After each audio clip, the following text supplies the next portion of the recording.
আমি 1994 সালে বাংলাদেশ মাদ্রাসা শিক্ষা বোর্ডে আপনার সারা বাংলাদেশের মধ্যে 11তম স্থান অধিকার করছিল 1994 সালে। হঠাৎ করে একদিন আমাদের পোস্ট অফিসে একটা চিঠি গেছে। চিঠিটা গেছে আমার নামে, প্রেরক হইলেন মাননীয় প্রধানমন্ত্রী বেগম খালেদা জিয়া। চিঠিটা গেছে কার পক্ষ থেকে? খালেদা জিয়ার পক্ষ থেকে। তখন 94 সালে খালেদা জিয়া কি প্রধানমন্ত্রী, তার পক্ষ থেকে মোহাম্মদ ইমাম হোসেন, তার নামে চিঠি গেছে। এখন পোস্ট অফিসে যাওয়ার পরে পোস্টমাস্টার আমার আব্বাকে খুঁজে তো চিঠিটা দিছেন। কিরে, প্রধানমন্ত্রী আমার কাছে চিঠি পাঠাইছে, কারণ কি? নাকি বলে অন্য কোনো ইমাম হোসেনের নামে পাঠাইছে, আমার কাছে চলে এসে? আমি তো কল্পনা করতে পারতেছি না প্রধানমন্ত্রী চিঠি পাঠাবে কেন। পরে এটা খুলে দেখলাম যে চিঠিতে লেখা আছে যে আগামী এত তারিখ, প্রথমে অভিনন্দন, ভালো রেজাল্ট করার জন্য অভিনন্দন, এরপরে আগামী এত তারিখে ওসমানী স্মৃতি মিলনায়তনে মাননীয় প্রধানমন্ত্রীর পক্ষ থেকে সংবর্ধনা দেওয়া হবে। মাদ্রাসা বোর্ডের 1 থেকে 20 পর্যন্ত যারা সিরিয়ালে, এবং স্কুলের প্রত্যেক বোর্ডের 1 থেকে 20 পর্যন্ত।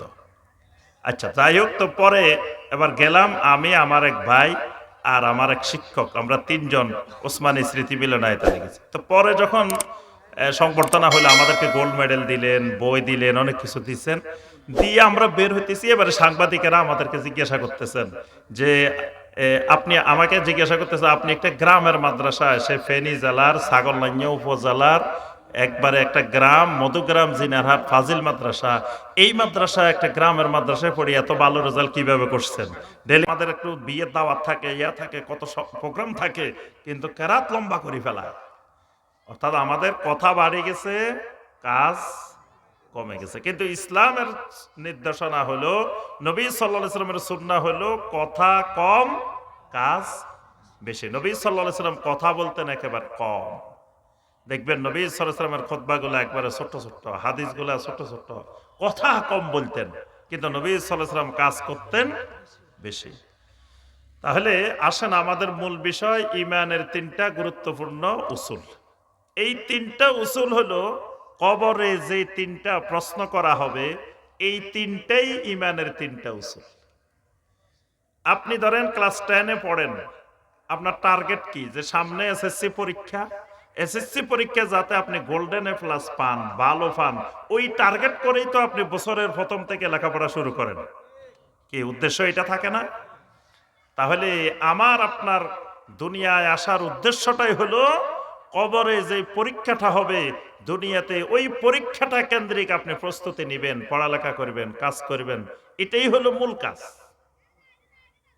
কিন্তু দেখেন, এই ঈমানের উসুলটা না জানার কারণে, কাজ কি সেটাও না জানার কারণে, মানুষ এই ব্যাপারে কোনো ধারণাও রাখে না, চিন্তাও করে না। এবার আসি আমরা কবরের, প্রথমে আমরা কবরের যে 3টা প্রশ্ন, এ সম্পর্কে আমরা হাদিস শুনবো। এরপরে আবার এই 3টার একটু কাজ কি, কিভাবে আমাদেরকে জানতে হবে, বুঝতে হবে, একেবারে সংক্ষেপে। এটার উপরে আমার বই আছে, একটা বাংলা ভাষায় বই আছে, ঈমানের 3 মূলনীতি। এই আমি বাংলাদেশে বাংলা ভাষায় বই লিখছি এই বিষয়ের উপরে, ঈমানের 3 মূলনীতি। ওই 700-800 পৃষ্ঠার বই থেকে ছোট্ট করে বই লিখছি, যাতে বাংলাভাষী মানুষেরা ঈমানের এই 3টা উসুল সম্পর্কে জানতে পারে। আল্লাহ রাসূল সাল্লাল্লাহু আলাইহি ওয়াসাল্লাম বলেন, ইন্নাল আবদা ইযা বুদিয়া ফি কবরিহি, আল্লাহ রাব্বুল আলামিনের বান্দিকে যখন কবরের মধ্যে রাখা হয়, আতাহু মালাকান, কবরের মধ্যে রাখার পরে কবরে কয়জন ফেরেশতা আসে? 2 জন ফেরেশতা আসবে। কয়জন আসবে? 2 জন। কোন সময় আসবে? ওয়া তাওয়াল্লা আনহু আসহাবুহু ওয়া ইন্নাহু লায়াসমাউ কারআন আলিহিম। নবী সাল্লাল্লাহু আলাইহি ওয়াসাল্লাম বলেন,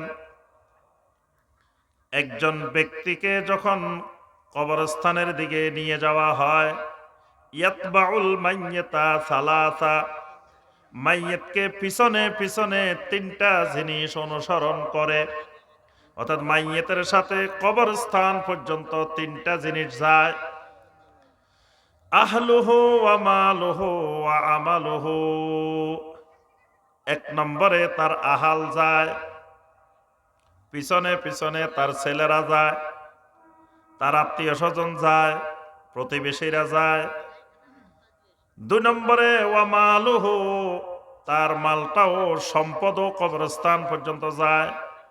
দেখবেন ধনী লোক মারা গেছে, তার জানাজায় মানুষ বেশি। ধনী লোক মারা গেছে, তার প্রচার প্রচারণা বেশি। ধনী লোক মারা গেছে, তার জন্য খতম পড়ার জন্য আলেম ওলামা যা আছে এলাকায় সব চলে আসে। গরিব লোক মারা গেছে, খতম পড়ার জন্য ফোন দিলেও খুঁজে পাওয়া যায় না। তাহলে বোঝা যায় মালের সম্পদের প্রভাব কবর যাওয়া পর্যন্ত থাকে। ওয়া আমালুহু, সেই জীবনে যত আমল করেছে, একেবারে ছোট ছোট জাররা পরিমাণও যত আমল করেছে, সবগুলা আমলও তার পিছনে পিছনে কবরস্থান পর্যন্ত যায়। নবী সাল্লাল্লাহু আলাইহি ওয়াসাল্লাম বলেন, কতক্ষণ পরে একটা একটা করে তার থেকে বিদায় নিতে থাকে। প্রথম নম্বরে তার থেকে বিদায় নিয়ে নেয় মালুহু, তার সম্পদ। যখন কবরের মধ্যে লোকটাকে রাখা হয়, তখন সম্পদ বলে, আমি তোমার থেকে আজকে থেকে বিদায় নিয়ে গেলাম। তোমার জমি জায়গা যত জায়গায় তোমার নাম লেখা ছিল, আজকে থেকে সব জায়গা থেকে তোমার নাম কেটে কেটে অন্য মানুষের নাম বসে যাবে। তোমার জমির দলিল, তোমার জমির কবলা আজকে বন্টন নামা হয়ে অন্যদের নামে, অন্যদের মালিকানা চলে যাবে। তোমার ব্যাংকের অ্যাকাউন্ট বন্ধ হয়ে যাবে, ওই অ্যাকাউন্টের টাকা অন্যরা ভাগ বাটোয়ারা করে নিয়ে যাবে। এভাবে তোমার যত সম্পদ আছে, বাড়ি আছে, গাড়ি আছে, জমি আছে, টাকা আছে, সব আজকে তোমার থেকে বিদায় নিয়ে গেলাম। সম্পদ বিদায়, মাল বিদায়। কিছুক্ষণ পরে আস্তে আস্তে পরিবার পরিজন আহালেরও বিদায় নিতে থাকে। আল্লাহ রাসূল সাল্লাল্লাহু আলাইহি ওয়াসাল্লাম বলেন, ওয়াতাওয়াল্লা আনহু আসহাবুহু, তার সঙ্গী সাথীরা যখন আস্তে আস্তে তার থেকে বিদায় নেওয়া শুরু করে, এমন দূরত্ব পরিমাণ গেছে, ওয়া ইন্নাহু লায়াসমাউ কারআনি আলিহিম, মানুষগুলো যে চলে যাচ্ছে জুতার শব্দ শোনা যাচ্ছে। মানুষগুলা যে চলে যাচ্ছে জুতার শব্দ শোনা যাচ্ছে, তো বেশি দূর যায় নাই, কাছাকাছি গেছে। এমন সময় আতাহু মালাকান, কবরের মধ্যে এমন সময় দুইজন ফেরেশতা চলে আসে। পরীক্ষা নেওয়ার জন্য দুইজন ফেরেশতা আছেন। ফেরেশতাগুলা কি রকম? ফেরেশতাগুলা হইলেন আসওয়াদানে আজরাকানে। ওই কবরের মধ্যে কোনো আলো নাই, কিছু নাই, অন্ধকার কবর। কিন্তু দুইজন ফেরেশতা আসছেন, দুজন ফেরেশতা আসওয়াদান, দুজন ফেরেশতা কুচকুচে কালো। এদের চেহারা কিরকম? একবার কুচকুচে কালো। দেখেন, কালোর মধ্যে কালো। রাত্রির অন্ধকারের মধ্যে যদি কালো একটা মানুষ দেখেন হঠাৎ রাস্তার মধ্যে, রাত্রিরও অন্ধকার, মানুষটাও কুচকুচে কালো, তাহলে আপনি হার্ট ফেল করে অবস্থা শেষ। কবরের অন্ধকার, কালো গাঢ় অন্ধকার। সে অন্ধকারের মধ্যে ফেরেশতাগুলো যে আসবেন, ফেরেশতাগুলো হবেন কিরকম? কালো, আসওয়াদান আজরাকান। এদের চোখগুলা হবে নীল বর্ণের। তাহলে আরো ভয়ঙ্কর, চোখগুলা নীল বর্ণের, আরেক রকম, চেহারাটা কালো। দুইজন ফেরেশতা এসে কবরে ঢুকবেন। ঢুকে কি করবেন? ফায়ুকঈদানিহি, আমরা মানুষটাকে কবরের মধ্যে রেখে আসছি, শোয়াই রেখে আসছি। ওই ফেরেশতারা এসে ফায়ুকঈদানিহি, তারা বসাবেন লোকটাকে, শোয়ানো থেকে বসাবেন। বসানোর পরে প্রশ্ন শুরু করবেন। প্রথম নম্বরে জিজ্ঞাসা করবেন, মার রাব্বুকা। প্রথম প্রশ্ন কি? মার রাব্বুকা, তোমার রব কে? এখন মানুষগুলা দুই ভাগে ভাগ হয়ে যাবে। কিছু মানুষ বলে উঠবে, রব্বি আল্লাহ, আমার রব হলেন একমাত্র আল্লাহ। আমাদের রবকে হয় নাই তো, এই যে দেখেন সৃজনশীল কোশ্চেন আমি বলে দিছি কিন্তু আগে। আমাদের রবকে একমাত্র আল্লাহ। আমাদের রবকে উত্তর হবে খালি আল্লাহ না, একমাত্র আল্লাহ। কারণ আমরা আল্লাহ ছাড়া কাউকে রব মানি না। তাহলে আমাদের রব একমাত্র কে? আল্লাহ। আচ্ছা, আরেক ধরনের মানুষ কি বলবে? ফেরেশতারা বলবেন মার রব্বুকা। এই আল্লাহর বান্দা, এই আল্লাহর বান্দি বলবে হা হা হা লা আদরি। আরে কি আজব কথা শোনাও, এগুলো কি বলো? রবকে, রব তো জানি না, রবের কোনো পরিচয় তো নিই নাই কোনোদিন। রব আবার কে? এই কথা শুনি নাই তো জীবনে, জানি না। এরপরে দ্বিতীয় কোশ্চেন, ওয়ামা দীনুকা, তোমার দিন কি? একদল লোক বলবে দীনিয়াল ইসলাম, আমার দিন হলো ইসলাম। আরেক দল বলবে হা হা লা আদরি, আরে দিন তো কি এটা তো জানি না, এই ব্যাপারে তো কোনো খবর নাই। 3 নম্বর প্রশ্ন, মা হাযার রাজুল আল্লাযী বুইসা ফীকুম, অথবা ওয়ামান নাবিয়্যুকা, তোমার নবী কে? একদল বলবে নবী মুহাম্মাদুন সাল্লাল্লাহু আলাইহি ওয়াসাল্লাম, আমার নবী মুহাম্মদ সাল্লাল্লাহু আলাইহি ওয়াসাল্লাম। আরেক দল বলবে হা হা লা আদরি, হায় হায় আমি তো জানি না, এটাও জানি না। তাহলে উত্তরগুলো দুই রকমের হয়ে গেছে, কেউ উত্তরগুলো দিতে পারছে, কেউ উত্তরগুলো দিতে পারে নাই। যেই মানুষটা উত্তরগুলো দিতে পারছে ওই মানুষটাকে ফেরেশতারা জিজ্ঞাসা করবেন ওয়ামা ইউদরিকা, এত সুন্দর করে তুমি প্রশ্নের উত্তরগুলো কেমনে দিয়ে দিলা? একটা ছেলে গোল্ডেন এ প্লাস পাইছে, আমরা শুনলাম, শুনি কই বাবা তুমি ডেলি কয় ঘন্টা পড়ালেখা করতা? তুমি কোন স্কুলে পড়ছো, কোন মাদ্রাসায় পড়ছো, এত সুন্দর রেজাল্ট করছো? তার কাছে আমরা অনেক কিছু জানতে চাই না? আমি 1994 সালে বাংলাদেশ মাদ্রাসা শিক্ষা বোর্ডে আপনার সারা বাংলাদেশের মধ্যে 11তম স্থান অধিকার করছিল 1994 সালে।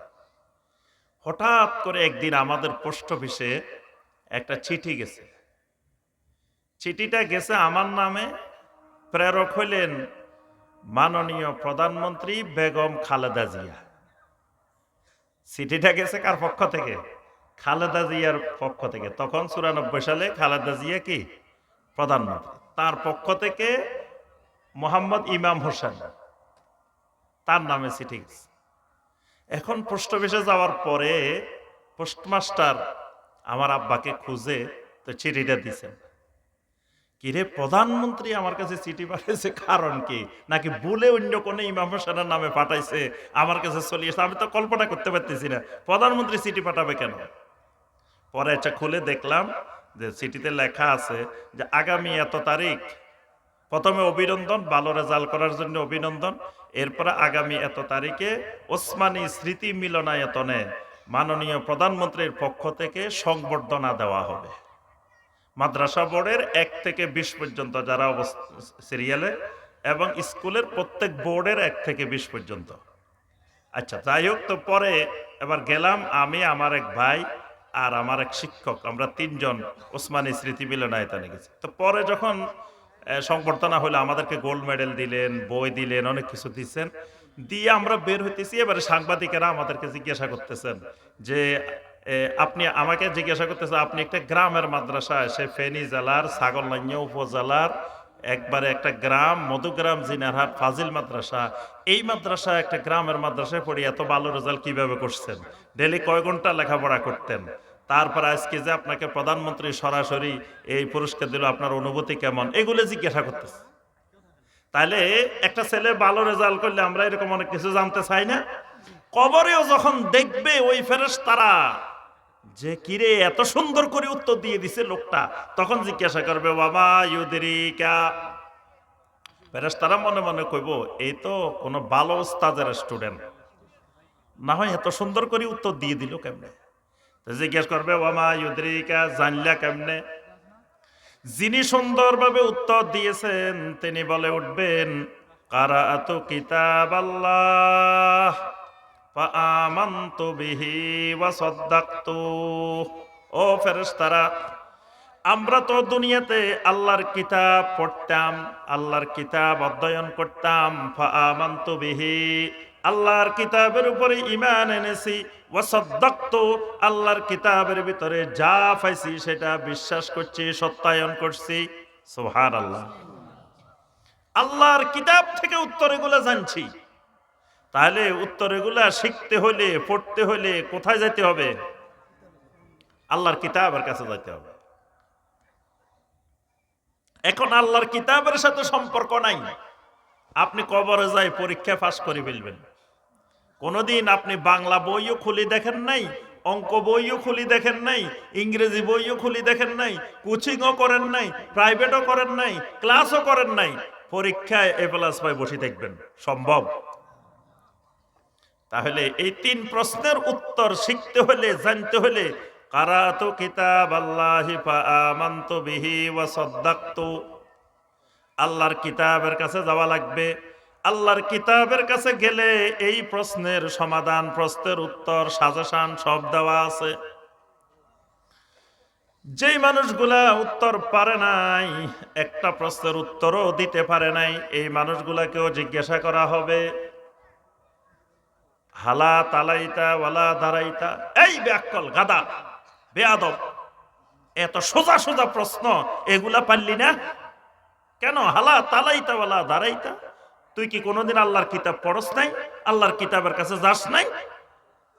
তারও একটা প্রশ্ন ধমক দিয়ে ফেরেশতারা জিজ্ঞাসা করবেন। আর যে পাচ্ছে তাকে সম্মানের সাথে জিজ্ঞেস করবেন ওমা ইউদ্রিকা, আর যে পারে নাই তাকেও ধমক দিয়ে বলবে হালা তালাইতা ওয়ালা দারাইতা। এরপরে দুইজনের জন্যই কিছু ঘোষণা এসে যাবে। ফায়ুনাদি মুনাদিম মিনাস সামা, আসমান থেকে ঘোষণা আসবে। যেই মানুষটা সুন্দর করে উত্তর দিয়ে দিছে ওই মানুষটার জন্য ঘোষণা আসবে আনকাদ সাদাকা আবদি, আমার বান্দা, আমার বান্দি যা বলছে একেবারে সত্য কথা বলছে। আমার বান্দার জন্য, আমার বান্দির জন্য নগদ কিছু পুরস্কার কবরের মধ্যে দিয়ে দাও। সুবহানাল্লাহ। 1 নম্বর পুরস্কার, ইউফসাহু লাহু ফি কবরিহি, আমার বান্দা এই বান্দিকে কবরের মধ্যে রেখে গেছে, কবরটা একেবারে ছোট্ট একটা জায়গার মধ্যে রেখে গেছে। এত ছোট্ট জায়গার মধ্যে আমার বান্দা, আমার বান্দি থাকার মতো না। আমার বান্দাটার জন্য কবরটাকে মাদ্দা বাসারিহি, এক চোখে যত দূর পর্যন্ত দেখা যায় কবরটাকে এত দূর পর্যন্ত প্রশস্ত করে দাও। সুবহানাল্লাহ। 1 নম্বর পুরস্কার, কবর হয়ে গেছে বিশাল, এক চোখে যত দূর দেখা যায় এত দূর পর্যন্ত কবর। সুবহানাল্লাহ। আল্লাহ রাব্বুল আলামিন ঘোষণা দিবেন ওয়া নায্যির লাহু ফি, কবরের মধ্যে রাখা হয়েছে কোনো আলো বাতাস কিছু নাই, কোনো লাইট দেওয়া হয় নাই, বাতি দেওয়া হয় নাই, কিছু দেওয়া হয় নাই। আমার এই বান্দা বান্দির কবরের মধ্যে নূরের ব্যবস্থা করো, আলোর ব্যবস্থা করে দাও। সুবহানাল্লাহ। আলোর লাইন দিয়ে দাও, নূরের ব্যবস্থা করো কবরের মধ্যে। কবরটা নূর দিয়ে আল্লাহ পাক ভরপুর করে দিবেন। সুবহানাল্লাহ। 3 নম্বর পুরস্কার, আল্লাহ রাব্বুল আলামিন ঘোষণা দিবেন ফাআফরিশুহু মিনাল জান্নাহ, আমার এই বান্দা বান্দির কবরের মধ্যে কোনো বিছানা পাতি নাই, কিছু নাই, খালি মাটির মধ্যে রেখে চলে গেছে। আমার এই বান্দা বান্দিরে জান্নাতের ভিতর থেকে বিছানা নিয়ে কবরের মধ্যে জান্নাতের বিছানাটা বিছাইয়ে দাও। সুবহানাল্লাহ। 4 নম্বর পুরস্কার, ওয়া আলবিসুহু মিনাল জান্নাহ, গায়ের অল্প দামি সাদা কাপড়টা, এই কাপড়টা খুলে আমার এই বান্দারে, আমার এই বান্দিরে জান্নাতের থেকে বিছানার সাথে সাথে তাকে লেবাস নিয়ে, পোশাক নিয়ে জান্নাতের পোশাক পরায়ে দাও। সুবহানাল্লাহ। 5 নম্বর পুরস্কার, ওয়াফতাহু লাহু বাবান ইলাল জান্নাহ, জান্নাতের দিকে তার জন্য একটা দরজা খুলে দাও। সুবহানাল্লাহ। দরজা খুলে দিলে কি হবে? ফায়াতিহি মিন রাউহিহা ওয়া তিবিহা, ওই জান্নাতের ভিতর থেকে সুগন্ধি বাতাস, স্নিগ্ধতা, জান্নাতের নেয়ামতগুলো ওই কবরের ভিতরে আসতে থাকবে। সুবহানাল্লাহ। দেখেন, প্রশ্নের উত্তর পাইলে 5টা নগদ পুরস্কার চলে এসছে। আরো পুরস্কার তো সামনে আছে, হাসরে আছে, পুলসেরাতে আছে, সব জায়গায় আছে, কিন্তু কবরের মধ্যে চলে এসছে কয়টা? 5টা। এই কবরে যত হাজার হাজার বছর থাকবে এই পুরস্কারগুলো বিদ্যমান থাকবে। জান্নাতের লেবাস থাকবে, জান্নাতের পোশাক থাকবে, জান্নাতের বিছানা থাকবে, জান্নাতের দিকে দরজা খোলা থাকবে, কবরটা বিরাট হয়ে যাবে, কবরটা আলোকিত হয়ে যাবে। আর যে মানুষগুলো উত্তর পারে নাই, এবার সেই মানুষগুলোর জন্য ঘোষণা আসবে। প্রথম ঘোষণা, ওয়ায়ুদাইয়াকু লাহু ফি কবরিহি ফাতাখতালিফা আদলাউহু। প্রথম পুরস্কার আল্লাহ রাব্বুল আলামিন ঘোষণা দিবেন, এই মানুষটা যেই কবরের জায়গাটা দখল করিয়াছে, এই মানুষটা এই কবরের এই জায়গাটুকু দখল করার অধিকারী না, এটারও মালিক না। কবরকে আল্লাহ রাব্বুল আলামিন নির্দেশ দিবেন, এমন ভাবে লোকটাকে চাপ দাও, এমন ভাবে কবরটাকে সংকীর্ণ করে দাও যেন তার ফাজরের এক হাড় আরেক হাড়ের ভিতরে ঢুকে যায়। এটার নাম দগতাতুল কবর, কবরের ছাপ। এমন কঠিন ভাবে ছাপটা দেওয়া হবে, এক ফাজরের হাড় আরেক ফাজরের ভিতরে ঢুকে যাবে। আল্লাহ পাক আমাদেরকে এটা থেকে হেফাজত করুন। এরপরের পুরস্কার আল্লাহ রাব্বুল আলামিন ঘোষণা দিবেন, ফাআফরিশুহু মিনান নার, এই লোকটারে জাহান্নামের বিছানা আনি দাও। ওয়া আলবিসুহু মিনান নার, জাহান্নামের লেবাস আনি দাও। ওয়াফতাহু লাহু বাবান ইলান নার, জাহান্নামের দিকে একটা দরজা খুলে দাও। ফায়াতিহি মিন হাররিহা ওয়া সামুমিহা, ওই জাহান্নামের উষ্ণতা, জাহান্নামের বিষাক্ততা তার দিকে আসতে থাকবে। জাহান্নামের গরম উষ্ণতা, গরম বাতাস, লু হাওয়া এবং বিষাক্ততা জাহান্নামের এই কবরের মধ্যে ঢুকতে থাকবে। এটাও শেষ না, আরো একটা আছে। নবী সাল্লাল্লাহু আলাইহি ওয়াসাল্লাম বলেন, ওই দুইজন ফেরেশতা কবরে আসার সময় তাদের হাতের মধ্যে একটা লোহার হাতুড়ি থাকবে। কি থাকবে? লোহার একটা, বিমাতারিকা মিন হাদিদিন, লোহার একটা হাতুড়ি নিয়ে তারা কবরে ঢুকবেন। হাতুড়িটা কিরকম? নবী সাল্লাল্লাহু আলাইহি ওয়াসাল্লাম বলেন, লাউ দুরিবা বিহা জাবালুন লাসারা তুরাবা, এই হাতুড়ি দিয়ে যদি একটা বিশাল পাথরের পাহাড়ের উপরে আঘাত করা হয়, ওই পাথরের পাহাড়টা চৌচির হয়ে ধুলাবালিতে পরিণত হয়ে যাবে। আল্লাহু আকবার! কি কঠিন এক হাতুড়ি, বিশাল এক হাতুড়ি। এই হাতুড়ি দিয়ে একের পর এক ফায়াদরাবু ফিহি দরবাতান, একের পর এক এই লোকটার উপরে আঘাত করা হবে। ফায়াসিহু সাইহাতান, এই আঘাতে লোকটা চিৎকার দিতে থাকবে, চিৎকার দিতে থাকবে। আল্লাহ রাসূল সাল্লাল্লাহু আলাইহি ওয়াসাল্লাম বলেন, ফায়াসমাউ মাইয়ালিহি গায়রা সাকালাইন, শুধু মানুষ আর জিন ছাড়া আল্লাহর যত মাখলুক জমিনে আছে সমস্ত মাখলুক তার ওই চিৎকারের আওয়াজ শুনতে থাকবে। কিন্তু আল্লাহ পাক মানুষ আর জিন থেকে ওই আওয়াজটাকে আল্লাহ পাক আড়াল করে রাখছেন।